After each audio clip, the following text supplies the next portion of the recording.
Welcome back to the Loyal Sons podcast. I am the Hoff. I'm here alongside my peer, cohort, fellow co-host, Jared C. How you doing on this fine day? I'm doing pretty good. Had a good weekend. How about yourself? Yeah? What'd you do this weekend? Watched football. Yeah? Just a sicko? Yep. Just watching football? Watched more NFL in a weekend than I probably ever have. I was going to say, is that really your thing? Not really. Something new. Fantasy has taken you down that road? Well, that, and we actually have legit players in the league now that came out of our program, so that helps. That is true. I was actually, before I stepped into the office here to record with you, I was watching the New York Cyclones take on the Miami Dolphins in the toilet bowl, as Frank the Tank from Barstool Sports was calling it. He had numerous other names for it, but yeah, Brees was doing a ton, man. Brees was running, he was catching, he was blocking, and then they fumbled it on the 1 yard line, gave it back to the Dolphins in true Jets fashion. Fumbled it. It was not Brees. I cannot remember the name of they had 3 running backs in a stable on the first drive. Pretty crazy.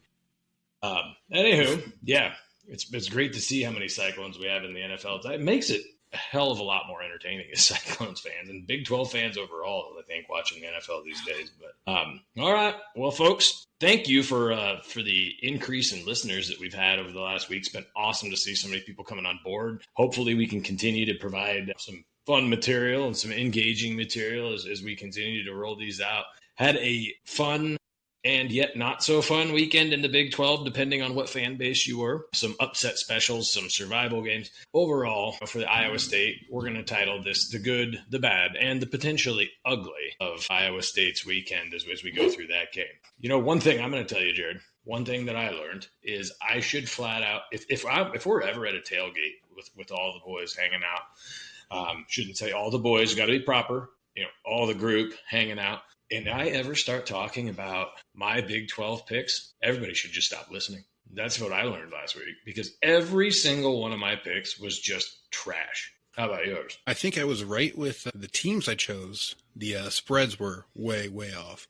And then I was nowhere near accurate on that Cincinnati KU game. I could have been more off. I texted you, kind of chirping a bit about the TCU Arizona State game, and that was way too early to do that because that backfired. Yeah, that ended almost exactly how I called it. You also, and we'll get into this. I don't know if I've obviously seen frustration come from you during Iowa State games, but as we got into the second half, man, yeah, you were fired up. That was very apparent. We'll get into that as we go through this good, the bad, and the ugly statement. So let's kick it off with Iowa State versus Arizona. 39-14 win. We're going to start off with the good. We want to start off on a positive note here because there was a lot of positives to take away from this game. Obviously, the whiteout was amazing. I don't know if you paid attention much to the crowd.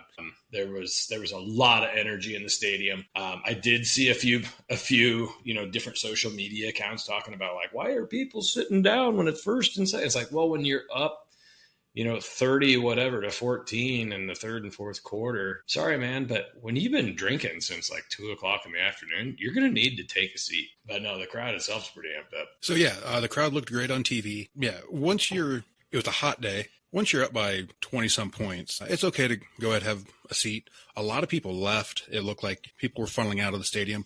The game took forever. I know there were a lot of injury timeouts, but they were also reviewing 1st and 5 plays. And I understand you want to get it accurate, but when the game stretches on for almost 4 hours, it's taxing, it's daunting. It's a night game, which means people have already been watching football all day. And then, we've all been there. Yeah. I don't know how many games we've been to where, even in tight games. For example, that Iowa State game that had 37 lightning delays in it, that felt like at one point in time, I don't think anybody was standing. That was either fan base towards the end of the third quarter. Anyways, yeah, there were some knucklehead fans doing some funny stuff, though. Apparently, did you see the extra point ball from Arizona that got tossed up into apparently it made its way into the crowd, somehow worked its way all the way up to the upper deck. This is where a fan base is trying to find, or a crowd is trying to find entertainment, because they continue to throw it upwards, and an entire corner of the stadium starts cheering because some guy gets a hold of it and just throws it over the back of his head, and it goes over the wall. And I'm just picturing, from the Water Boy, the Colonel Sanders moment where he throws the brick. Yeah. Just some parent walking down the pavement that goes along the hillside and just beans them right in the side of the head as they're walking out of the stadium. Trust me, I would love to get a game ball, though. Oh, those game That'd balls be are sweet, man. Heck of a souvenir. Yeah. One of my friend's kids that played for Trinity Valley Community College down here, they stopped by Ames on their way up to whatever bowl game they had at the Unidome where they played Iowa Central a few years ago. And he stole one of the, hopefully nobody hunts me down for this, but stole one of the Iowa State game balls that he found laying around in the field that had the Iowa State logo on it. Anyways, some other good things that came from it. Well, you know what? I'm going to throw it to you. What are some good things that you saw that stood out?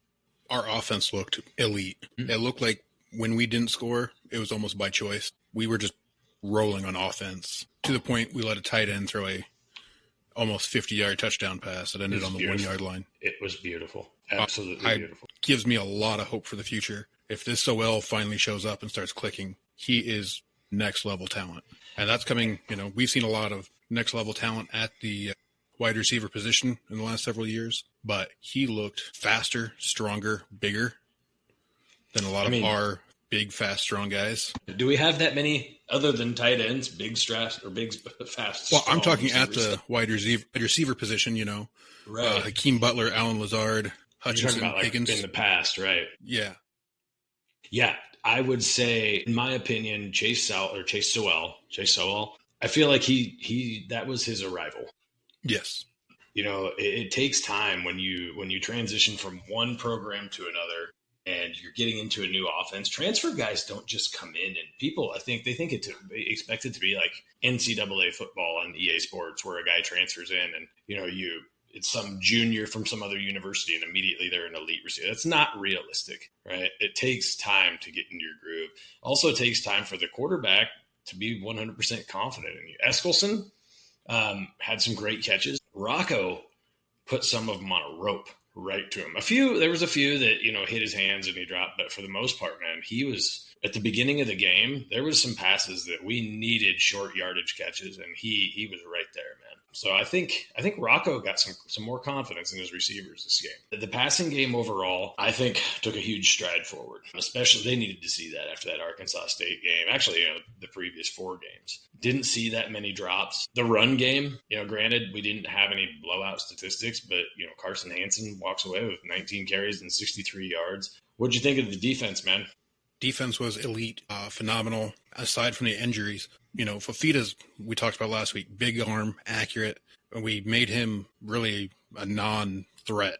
Their running game never got going. That Mahdi ended up with 85 yards. Their number one receiver got 67 yards. Fafita ended up with 250 through the air. I know he had 2 interceptions, but that was the most non-existent 253 I've ever seen. We kind of expected him to have, that's an average game, right? For a Big 12 quarterback. Yeah. Right. There's very few quarterbacks. This is a quarterback heavy league. And to be honest, I think we all did expect Fafita to have maybe more. Ishmael Mahdi, he had a decent game running the ball, but there weren't many big gains when it mattered. Right. And what I mean by that is in the first half. Like when they could have actually tried to stay neck and neck with Iowa State. Mahdi, they were doing a pretty good job of dominating up front, keeping him contained, but they were keeping Fafita contained. Did you notice we weren't really sending a blitz package? We did a couple times in the first half, which is John Heacock never does, ever. No, it was a few. And maybe that was just enough to get in their, to get in their offensive coordinator's head. I don't know. But a lot of the game, it seemed like he left it up to 2 and 3 down linemen. Yeah, I'm taking a look at the game stats now. 360 yards, 20 first downs, and only 14 points. Perfect bend, don't break defense. 100%, man. And our offensive line, for as much crap as they get from everybody, this is not maybe as much this year, but throughout previous seasons. Myself, I'm somebody who's been critical of our offensive line not carrying their weight, right? Especially when we've had these elite running backs who are now in the NFL and they've had games where they've struggled. They really manhandled Arizona's defensive front, man. It was great to see. They really did. It is year 3 of Ryan Clanton being here, and kind of wondered, when is this finally going to play through? Last year, at the end, having Jalen Travis really started to pull everything together. But, you worry that, he was NFL level talent, came in for 1 year. What happens when he leaves? Right. 2 days ago, looked like the best package we had seen as a team on that front line. Mm-hmm. I would 100% agree. It's actually good to see maybe that continuity that we've been hoping to see in the offensive line's paying off. And, Burr still has not even joined the lineup, and I think he might be our best lineman. We did see, the holes were starting to open up for the running game. Again, I'm much like many others. I'm not going to, just like Arkansas State, I'm not going to read too much into this game. Arizona, I overhyped them coming into this. I thought they were going to be, the 3-0 team that was a legit threat for Arlington. Obviously, maybe not. I will call myself out on that. As I said when we were texting back and forth on Saturday night, the guys needed a strong, put your foot on their throat win. Again, there's some disagreements from your end, because maybe we shouldn't have kept the starters out there to keep that foot on the throat, and which ended up badly. Well, yeah, when you're up 22 points, it's the third quarter, fourth quarter. Their offense, even though they were getting yards, looked stagnant, looked dead in the water. We knew going into the game, Cooper was hurt. We said it on our last episode that he might be out for the season. That was confirmed after the game by Campbell. But, the first one we saw go down was James. He ended up coming back in the game. Right. So it sounds to me like he's good to go. Commons went down. Can't think of his name right now. Cummings Coleman.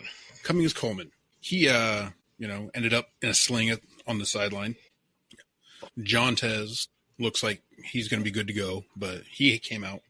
After what we went through last year with the linebackers, about 30 minutes before Orange got hurt, went down. At 30 minutes prior to that, I had sent a text message, bench all starters. So that was one of many. Yeah, you were definitely on the campaign of sit 'em all, and you weren't alone. I had X pulled up, and I was just, obviously I searched just hashtag like Iowa State, whatever as the game goes on, because I'm just curious to see what the fans are saying. There's people at the game that are literally saying, I don't understand why Rocco is still on the field. I don't understand. A great interception by Jontez, but why is he still out there? Like, there's people literally saying that. So you weren't alone. One more positive before we move it, because we're going to get into that. Kicking game. Chase Smith, the walk-on, the third stringer, comes out. Now, granted, we set him up well with that beautiful swinging gate to Burkle, but Jay Smith goes 1 for 1 on field goals, 4 for 4 on extra points. And did you know we have a 310-pound backup kicker now? I did not. Yeah.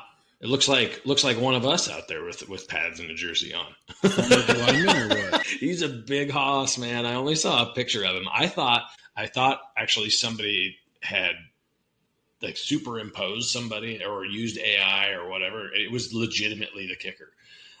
Confirmed. Chris Williams was talking about it. Yeah, he's a big boy. Know nothing about him. I didn't even look up his name. All I know is he's a 310-pound just mountain of a man that we have as a backup kicker. Hopefully we don't need him. I'm not saying he's bad, but let's get into the bad really quick and the potentially ugly. We're gonna obviously, like I said, we're gonna shorten this episode a little bit better. We were longer on the last one, but looking at the bad, let's get into these injuries. So we got Jontez, we got James. We talked about those a little bit. Jontez. We're going to need a game. Maybe he gets through this Cincy game. Maybe we find a game somewhere where we're not going to need to put him out there. He's going to need a week off, man. I think he's got a nagging ankle injury that just isn't going to go away until he gets the needed time. So we got Cincinnati, on the road at Cincinnati, on the road at Colorado, then a bye week. Cincinnati looked good last weekend. I did not see them beating Kansas, and they did. Then Colorado, I don't really see a time where we can bench him if our other starting corner's already, on the sideline for the rest of the year. Mm-hmm. Trey Bell made his first start this weekend. He did well, too. He did very well, but I don't know if we can go away from Jontez and just go straight Trey Bell. You might see some less snaps from him, though. We might just have to there might be some more even distribution there, I guess. Thankfully, it sounds like all signs are pointing towards it was not severe. They said he was smiling, jumping around, celebrating at the end of the game. So a little bit less panic there. I about lost it when Rocco went down and wrapped his head off the turf, man. And I was like, oh no. Like, don't get me wrong, like Moberly and then other backup. The freshman, I can't think of his name right now. Yeah, drawing a blank on his name right now. Both fully capable. They're not Rocco. They're just not going to be. And then when we get into potentially ugly, we already touched on Cummings Coleman. Arm was in a sling. Obviously, we're no expert, like medical experts, doctors, personal trainers, if you will, physical therapists, whatever you want to call it. But looks like when your arm's in a sling, you're not going to be back for a few weeks. One would assume. One would assume it looked kind of like a clavicle. If it's anything collarbone or clavicle related, you're probably looking, that can be season ending really fast. But then we get into Big Citrus, which was hard to watch. Great news is that we all had a little bit of an overreaction, and then I think we could breathe a little bit of a sigh of release. It sounded like he could have gone back into the game. Yeah, I've heard that. That's great to know.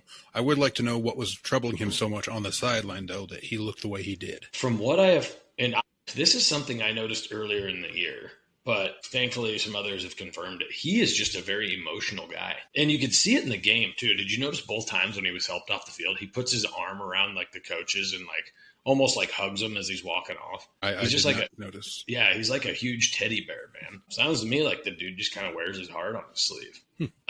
And he was just really emotional. Now, if anybody who's played football, not anybody, but a lot of people who've played football have had stingers. Those hurt like a bitch, man. And like you want your arm to fall off in some cases when that happens. And it looked to me like when he first came out, that's what it looked like it happened, because he was kind of rotating his arm a little bit, like trying to figure it out. And it does. It feels like if you've ever strained an AC joint, there's like a fine line between a stinger and straining an AC joint. I mean, it can just hurt like freaking bloody hell. So the fact that he even went in after that, is, well, he probably shouldn't, to go in line with what you were upset about that way. Yeah. So let's get into one quick What Grinds My Gears by Jared C. At what point in that game should we have probably benched our starters, Jared? I would say, let's go back to the scoring drive so I can put an exact moment on it. Once we came out in the third quarter and scored once, at that point, we should have never had more than 50% of our starters in. And if they wanted to keep going the way they were going, rotate back and forth. Keep the half of your backups in, but let them play the rest of the game. But alternate, let Jontez play a play, let Trey Bell play a play. Meanwhile, your other guy, your number 3 cornerback, let him get all the snaps. But don't keep Jontez out there 100% of the snaps. Don't keep Trey Bell out of there.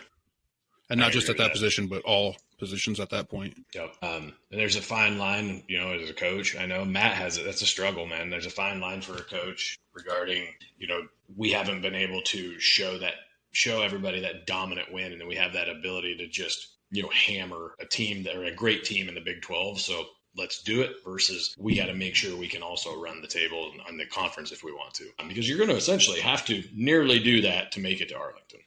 We've already seen that. So I understand the challenge that Campbell had on his hands, but yeah, 100% agree. Maybe they should have been pulled earlier. So the exact second should have been 8 minutes and 8 seconds left after we scored our second touchdown in the third quarter to go up 36-7. You got 29 points. Was that the Bramer throw? No, that was because that Bramer throw was not a touchdown. That's right. Eskelson went down at about was it Eskelson? I don't remember off the top of my head right now.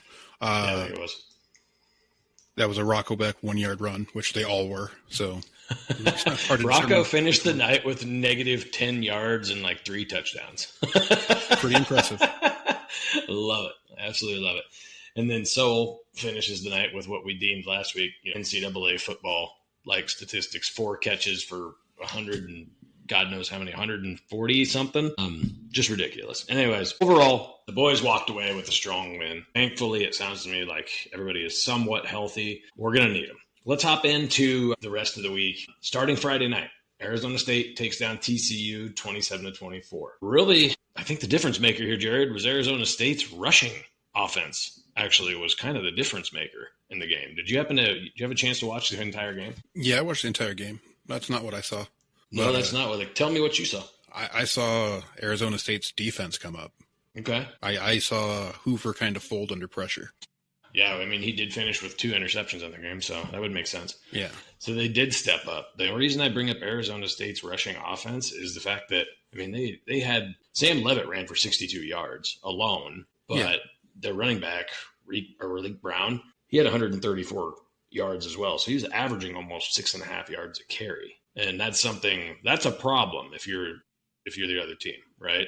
especially when you have Sam Levitt in the backfield. Sam did throw for nearly 300 yards. Yeah, I'm pulling up the stats now. 100 when your backup has 62 yards and you have 134. Mm-hmm. Yeah, I'm not going to hate on their ground game at all. But yeah, well, my takeaway after watching was it did look like it was Arizona's defense that was the difference. But yeah, when you're having well over 200 yards on the ground in a game, prime time against a major ranked conference opponent, you're doing something right. Yep. In a conference where every win counts, right? Every loss counts even more. Hoover, and I gave big props to him throughout the week. I thought he was going to have a little bit better game. He didn't have a terrible, granted, 2 interceptions is never good. A QBR of 48 or 45.8. Right. Not glorious, right? Their rushing game was all but non-existent, but they did a good job of containing TCU's receivers as well. You know what the team total was for rushing? Wasn't it 10 yards? 10 yards. Trent Battle had 30 yards. Jeremy Payne had 20 yards. Josh Hoover, negative 38. Yeah. That's where I'm kind of saying the defense stepped up. Yeah. Hoover, 2 interceptions, negative 38. We haven't talked a ton about Arizona State's defense this year either. But no. More to come. I guess we'll see as we go into next week.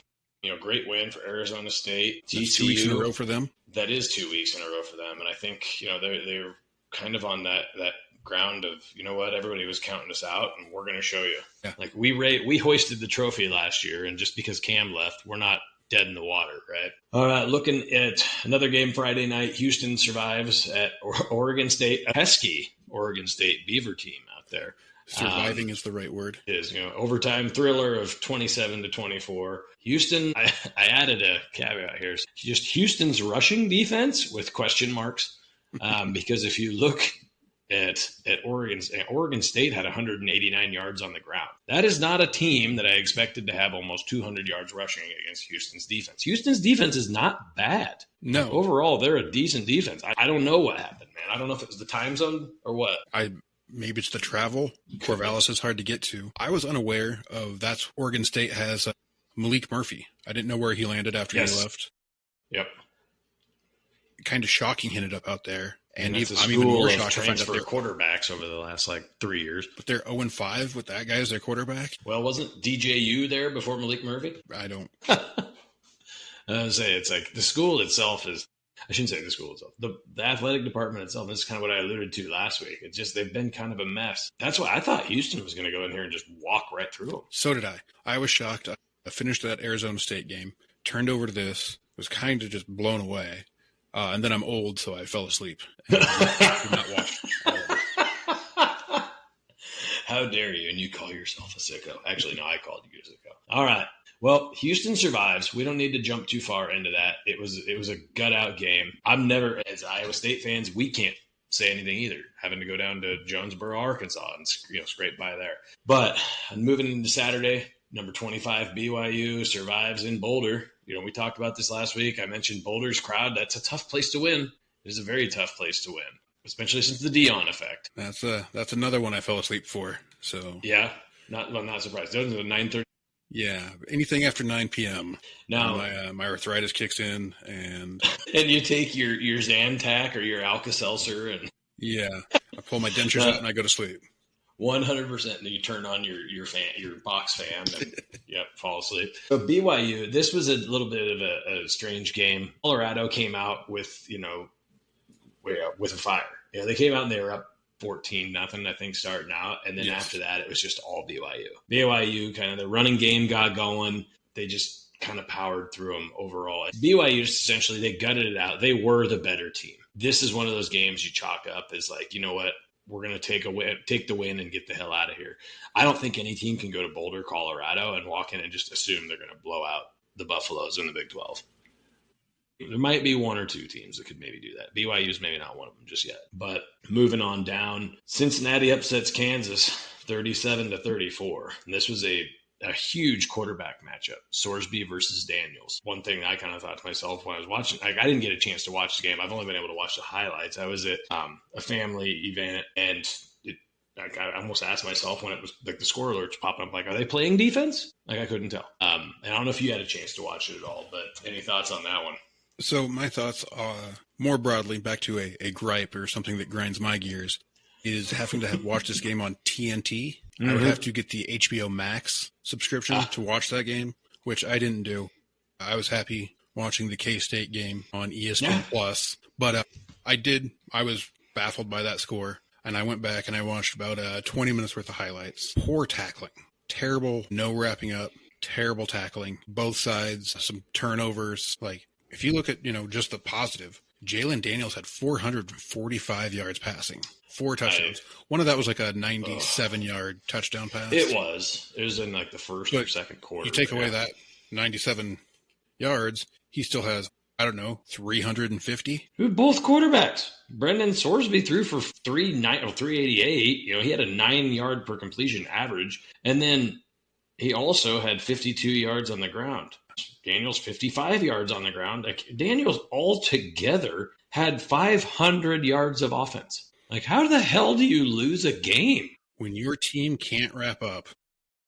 Gee, I will say one thing. Watching the highlights, I really did like the end zone that KU has out there. The wheat field. The wheat field.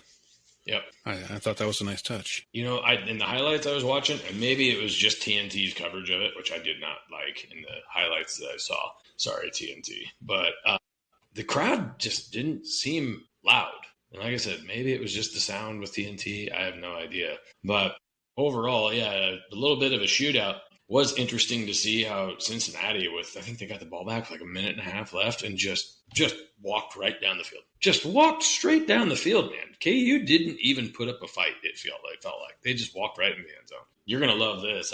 I was actually talking on my way back from this family event, I wanted to catch the end of some games. So I stopped by a Buffalo Wild Wings where there was some Iowa fans that I know watching their game going on. And that was my friends that are friends with Brendan Sorsby's family. Anyway, so yeah, we were discussing the fact there was so many offensive passing statistics that we were just like, who in the hell is trying to play defense here? Now, granted, their weekend didn't end so well. We're not going to get into that. We don't need to hate on our brothers from the other side of the state, but they ended up having a rough end of their weekend. Couple games left here. So Kansas State gets back on track. They take down Middle Florida, UCF, however you want to call it. Don't want to get into it with Scott Frost again in my life, but they take them down 34-20. You did watch the game. I have not watched that game.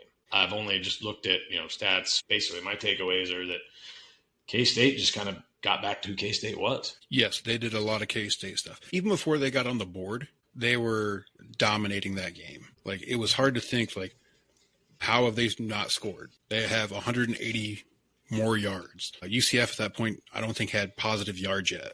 And they were like 180 or something. Really? Yeah. And then UCF's quarterback goes down.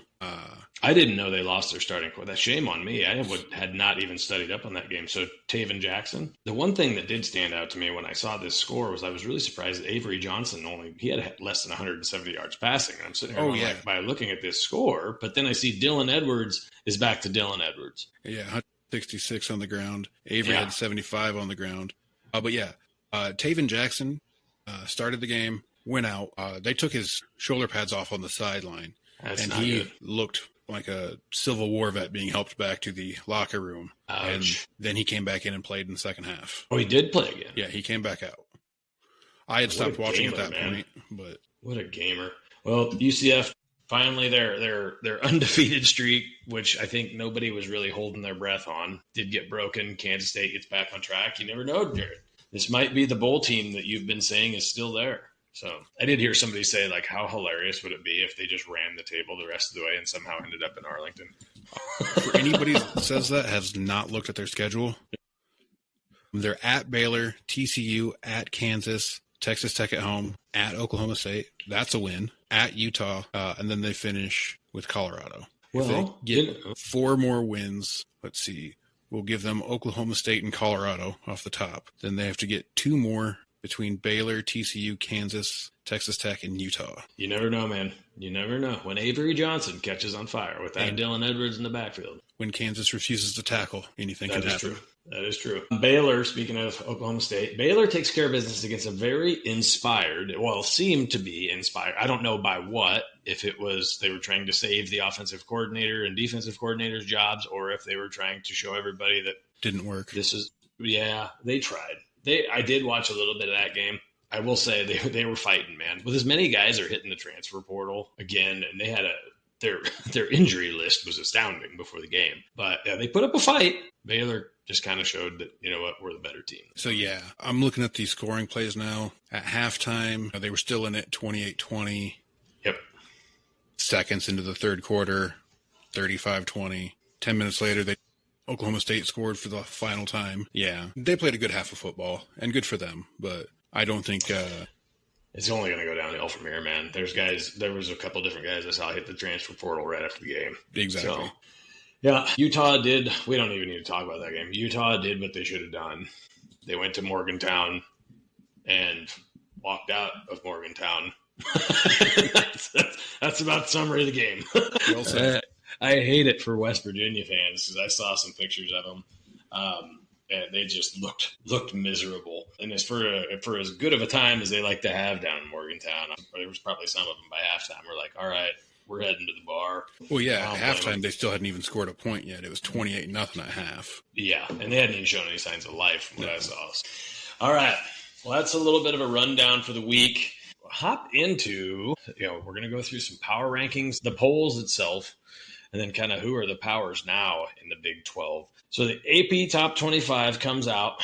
Right now, Texas Tech's sitting at 11, so they moved up a bit. Iowa State sits right where they were at 14. BYU bumped up one spot to 23. Arizona State, welcome back to the rankings. I know that you had some thoughts on Iowa State still sitting at 14, but with those four being ranked, what are your thoughts there, sir? So I have no problem.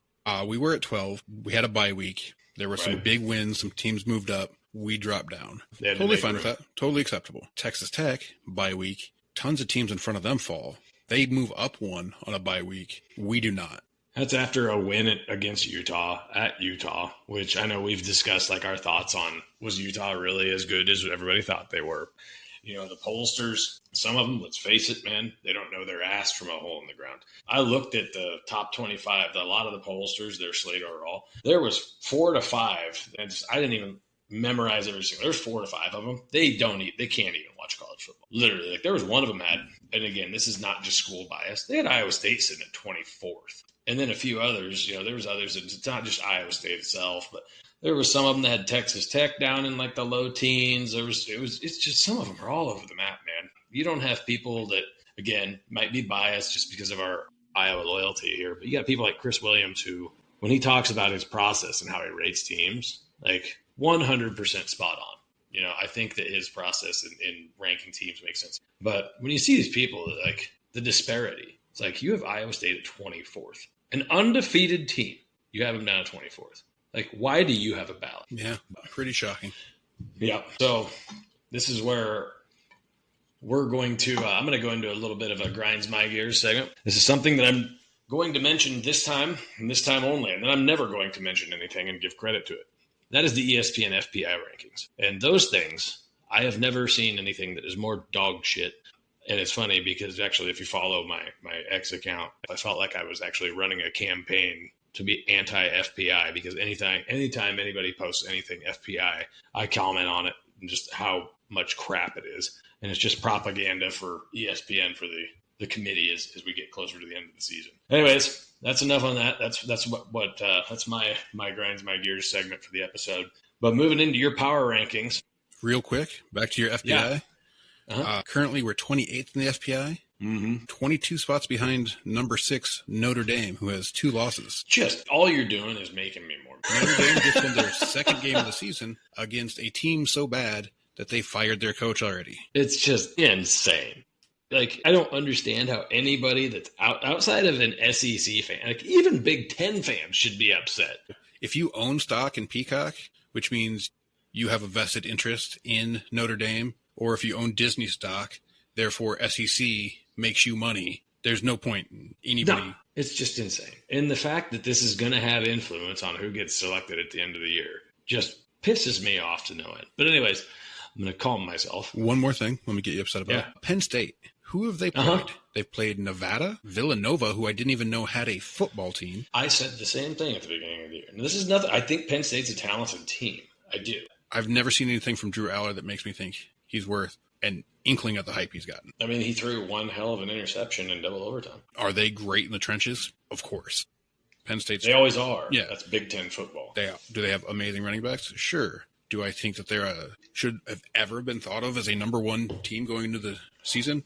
Not at all. Do I think that they deserve to be ranked ahead of us right now? Coin flip. I would say ahead of us, maybe. Not far, though. Like a spot or two. I think we should be probably number 11 right now. Yeah, I can see that. So, well, with that, let's hop into your power rankings. That's a perfect segue. Right. So, interesting, Jared. So, you have your power rankings in front of you, right? Yes. Walk us through these. So, Tech had the weekend off, so they slipped 1 down to 2. Iowa State beat an unbeaten team in Arizona and walked right through them. No issue. So, ISU got moved back up. Arizona State took care of business for the second weekend in a row. TCU and Baylor. Utah just went off in Morgantown. BYU had a scare, but still undefeated. TCU, they just had their first loss by 3 on the road on a Friday night in Arizona.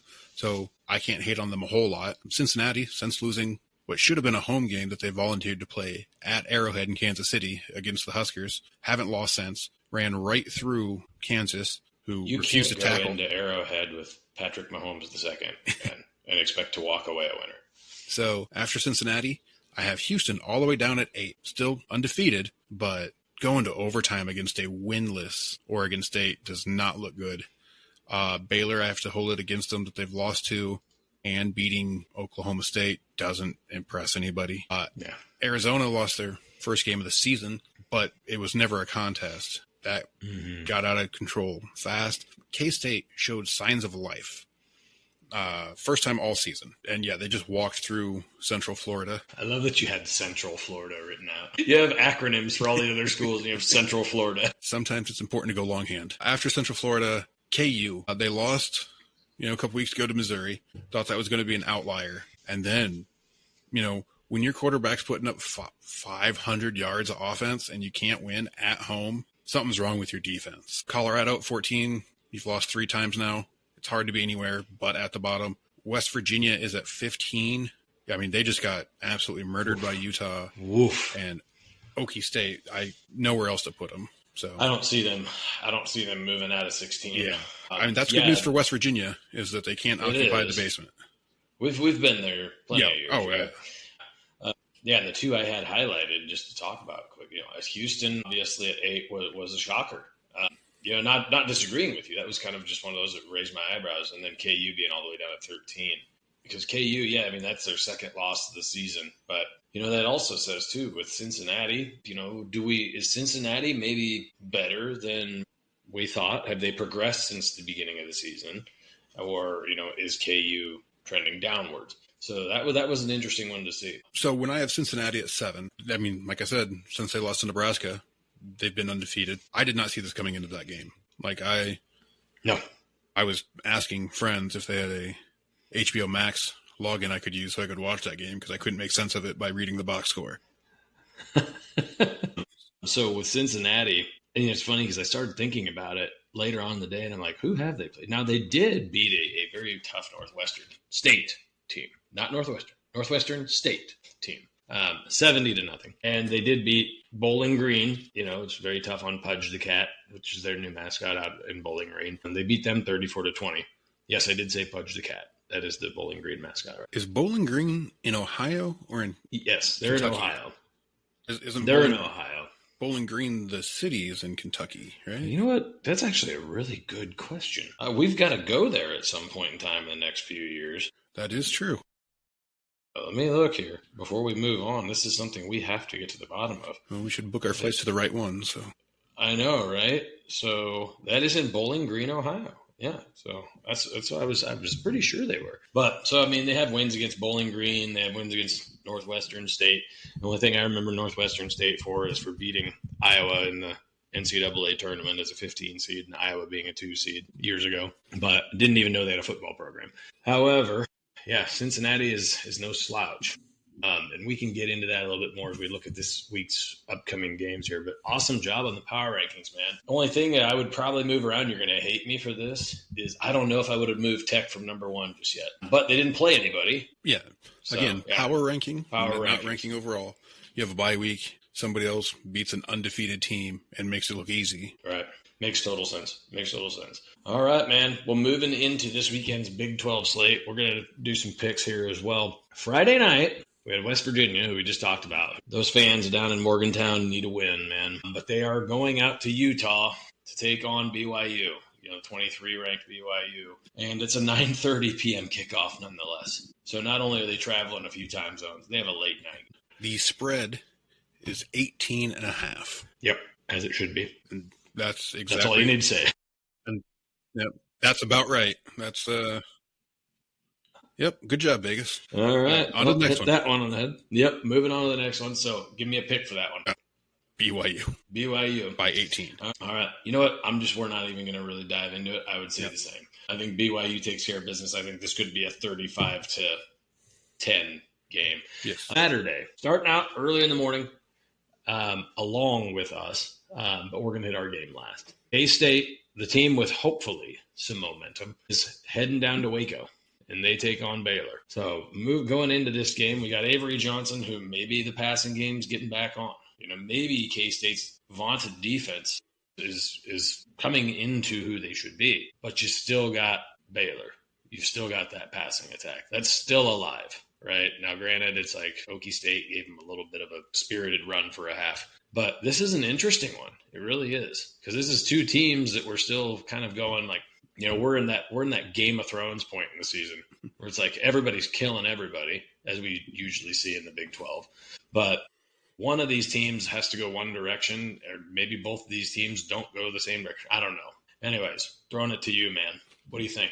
The spread is 6.5. It's in Waco. They say the weather is only going to be 81 degrees.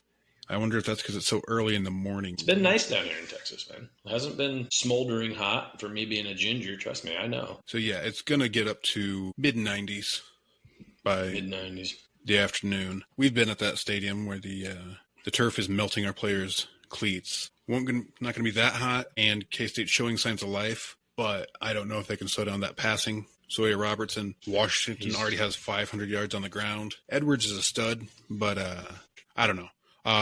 I'll go 34-24 Bears. All right, 34-24 Bears. I'm going to go, you know what? I'm going to take the upset here. I think Kansas State is going to be inspired. I think they're going to come away from this game a winner. I think this is going to be a 37-34 upset by K-State. That would be a nice surprise. That would help us. It would. We've also seen Dave Aranda's team in the past, about this point in the season, start to maybe taper downwards a little bit. Or last year, they turned it around. He was about ready to get fired. I was kind of shocked that he made it another week after losing to us last season. And then we win, 6 in a row? Yep. Last year was an anomaly. Them and KU, the power teams of the second half of the season. Oklahoma State at Arizona. That'll be a murdering. We don't even need to talk about that one, right? Nah, I just want to say what the spread is. Okay. 20.5. 20.5. Down in Tucson. Kind of low. Yeah. I expect that to be a 48-10. Yeah, I could see that one being a blowout as well. I'm going to take 42-10 on that one. Arizona State's going to let it go to test their offense after losing to us last weekend. Arizona.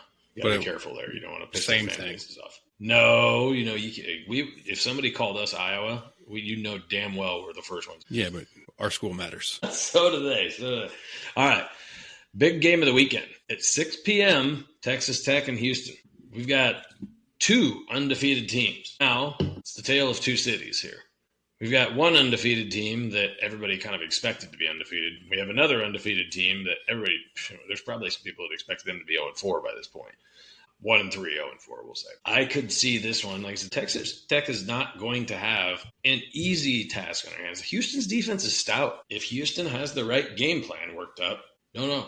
I could see this being maybe a game. Maybe this is just me hoping for one. 37-14 Tex. No, just no break whatsoever. 37-14 Tech. Is this a late half pull away game? No. So you're thinking Texas Tech lays it down early, and then Houston gets some points and mop up the pan? I don't know. That Oregon State game was so bad. Yeah, that was tough to watch. That was it is a 10 come from behind win. garbage. Yeah, they were down. How much were they down by before they came back? I don't They were even down by a couple scores. Yeah. It's 10.5 point spread. I'm going to say that, 14-point game. I could see this being I don't think they're going to slow down Texas Tech's offense. As great as their defense has looked, Texas Tech's offense is legit, man, in my opinion. I could see this being a 35-21 game. Looking on down the slate here, Colorado at TCU. This is a game I'm considering going to. Once our game's over with, tickets are relatively affordable at this point. But down in Fort Worth, Colorado comes to town versus TCU. Colorado just coming off of that emotional loss to BYU and having to step into – it's not an easy environment to win in Fort Worth. Like, it is a loud stadium. I've been there numerous times. And TCU might be a little pissed off, right? So what do you think is going to come out of this one? I think TCU is going to just keep rolling. They need to get back. They're going to take out their frustrations that they couldn't on Arizona State out on Colorado. I don't have a whole lot of insight. Spread. I mean, Hoover already 1,200 yards passing on the season. He's going to be able to open it up. He didn't throw a touchdown pass last weekend. I bet he probably goes off for minimum of 3 this week. Like I said, I could see him being completely pissed off. Another thing, their standout receiver for TCU, didn't hear much about him last weekend. McAllister. Yeah. Was he even playing? He only has 13 receptions on the season. He does. Maybe did they all come 2 games ago? Let me check game by game. I don't even know if I remember seeing any statistics from him last week against 0. Arizona State. 0. Did he must not even play it. Or either didn't get targeted. Can't see that here on ESPN. No, we can't either. Regardless, maybe somebody that gets targeted again just shreds them. This could be a game that TCU just blows them out. Like I said, I picture them being pissed off after that loss and taking care of business. And then we do have Kansas at UCF. This is another game of the angry teams. UCF gets knocked off of their undefeated high horse. Central Florida, is every time Kansas gets beat, they try to come back with something to prove. That's something we've seen from them. Yeah. I could see Daniels having a heyday on this team, especially if UCF, if their quarterback happens to be dinged up and isn't available, which we don't know. He did come back, you said. Yep. So this is prime time in the bounce house in Florida. Very interesting. K-State's favored 4.5. I don't know what you're going to get after a loss like K-State, that. KU's favored. Yeah, same thing. I hope fans from other fan bases listen to this. We're going to get so many emails. Just, you sons of bitches. KU, after that loss to Cincinnati, that's one of those where you really wish you had a bye week so you could teach your team how to tackle.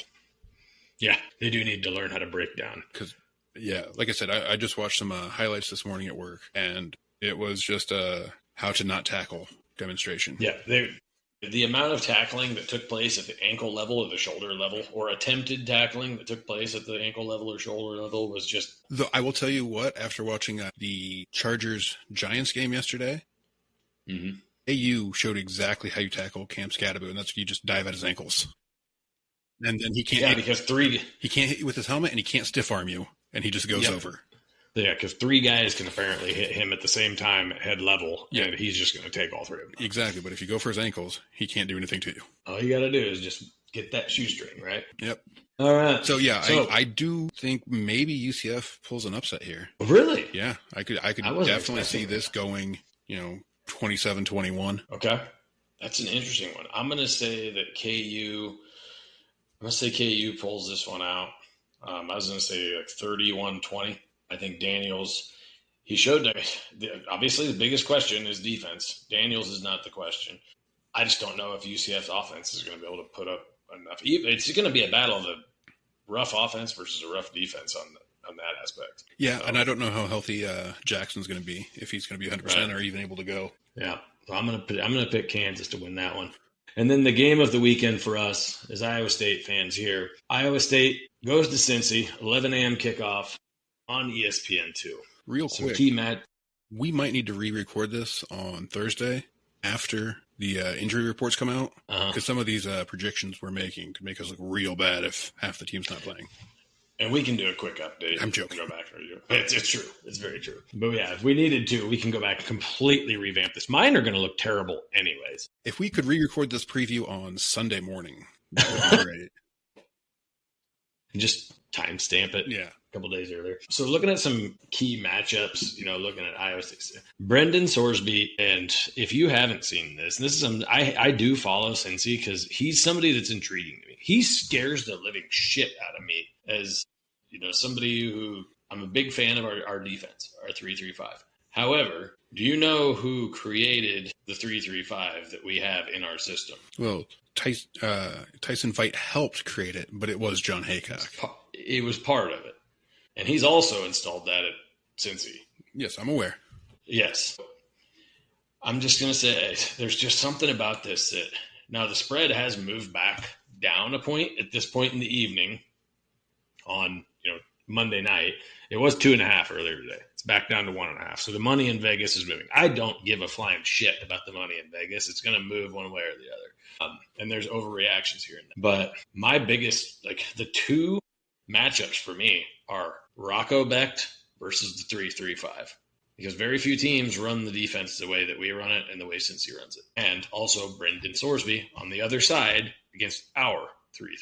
There are differences in the ways that both teams run it. And it does sound to me like the house that Cincy has up front on defense may not be playing. Yes, I've heard that Corleone might be out. You actually just talked me into going full-fledged on Iowa State. If you talk about a quarterback facing our defense who's going to do it the best, it's going to be Rocco Becht. Think so? Oh, yeah. The way he plays? He might not be Sawyer Robertson, Hoover, as far as arm talent. He might not be Jalen Daniels with the legs. Between the ears, he's leaps and bounds the best quarterback in the Big 12. He would know how to pick that apart. He's got the gamesmanship. Who else in Iowa State history or currently in the Big 12, you're down 10 points, who's the quarterback you're choosing? I'm going to go with Rocco Becht.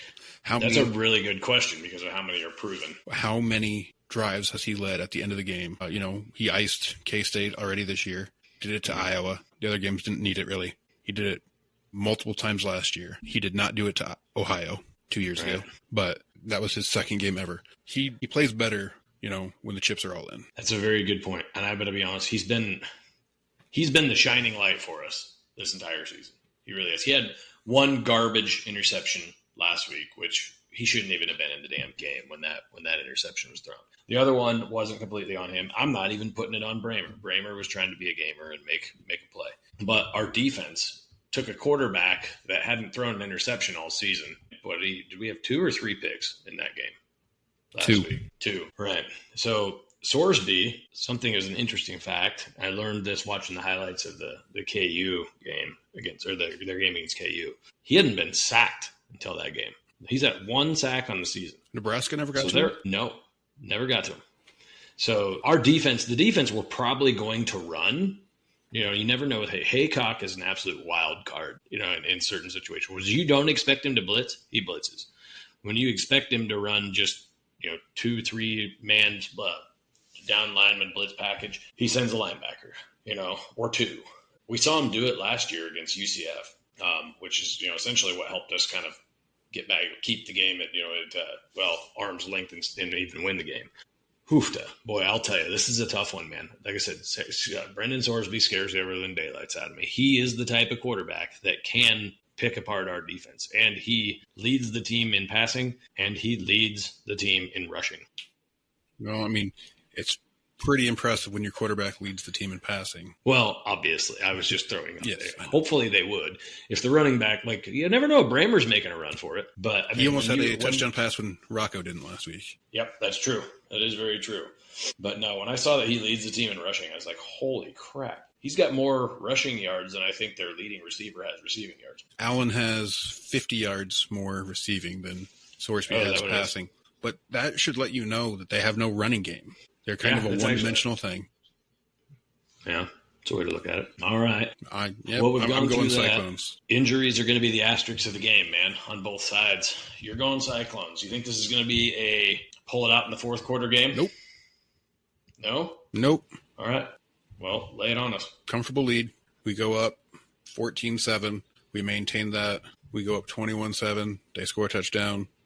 We just keep, they can come back within scoring range, but we just keep going. In Cincy, man. That is a bold prediction. Nippert it's not a frightening stadium. It is true. It looks more like a tennis stadium than a football field. Cincy fans are a fun bunch, though. Oh, I'm not going They're to talk shit about their fans. Or no, not at all. Or the fact it's they not don't really have that spaghetti. crazy. Is it chili or spaghetti? Or chili and spaghetti? I'm not going to lie to you. It's my two favorite foods. Definitely want to try it. Yeah, I do too. But if so many people say it's terrible. I'm willing to find out. Anyway, but yeah, no, it's definitely not a stadium that scares the hell out of you. Not since they were a playoff caliber team. All right, like I said, I'm going to go ahead and predict. I'm going to predict a close one. I'm going to say 35-31.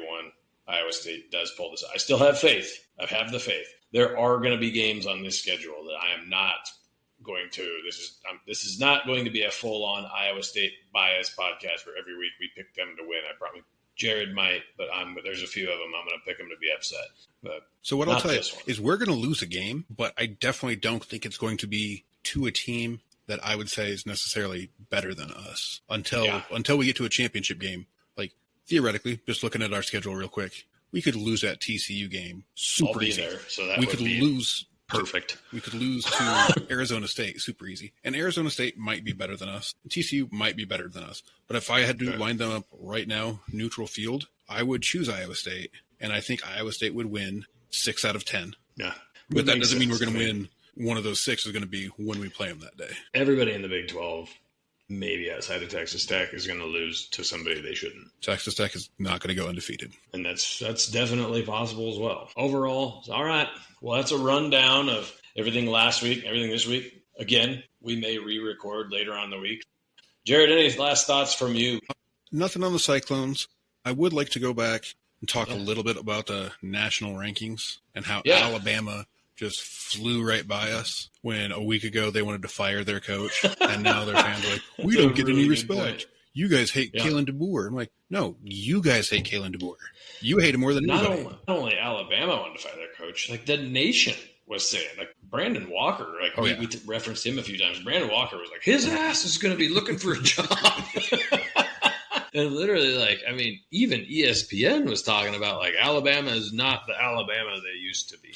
And like, when all of a sudden, they're right back on board. Yeah. Who's Bama's next coach going to be? Yeah, exactly. And Texas still hasn't beaten anybody. No, they haven't. And Arch Manning has not proven shit to anybody. And that's all ESPN talks about is how terrible Arch Manning is. But I don't want to talk crap on a kid. Oklahoma's still ranked higher. In Texas, I hate to say it, but Arch, man, when you knock down a guy from Sam Houston State in the end zone and you're flexing up on him, it's like, that's not a good sign. No, not at all. And one last, happy for Texas Tech. But if they're ranked ahead of Georgia and LSU, then so should Iowa State. And here's the thing. LSU maybe. I would not. Georgia, I don't. No, I would put LSU above Georgia, above Texas, above Alabama, above Penn State. They just lost, man. They lost. So did Penn State. That's true. This is just a cyclical argument we could have for every one of those 1 or 2 lost teams, couldn't we? Yeah, you're right. Hey, did you see that 20 of the last 23 rankings, we've been in the top 25? Yeah. So I did see that. No, that's impressive. Great days to be an Iowa State fan, man. There's days we take it for granted. Well, very much. It takes me back to a game that we were at where we were sitting there and you were looking at a few aspects of just the game environment. And your statement was, it just kind of shows you how far we've come. Yep. And then there's still those lingering effects where it's like, I'm guilty of it myself, where I'm like, well, you know what? We're likely going to lose this game and the next one. Just because we go back to the days when, like, let's face it, love Brock Purdy. That guy's going to be one of my favorite Iowa State football players of all time. Love Breece Hall. Love that entire team. And that team gave me PTSD when it comes to what Iowa State should do versus the expectations. I'm still scarred for life from watching Mike Warren. I watch these teams bust off a 40-yard run and get tackled, and the guy stands up. I'm like, why didn't he fumble at the end of it? That's what you're supposed to do after a 40-yard run. Like, why do they get to keep the ball? That's bullshit. Absolutely, man. Or why wasn't there a flag? Yeah. Right? Or every single time that Rocco sneaks it into the end zone, why wasn't there somebody running the other direction with the ball after the whistle was blown? Lineman downfield. Lineman downfield. All right.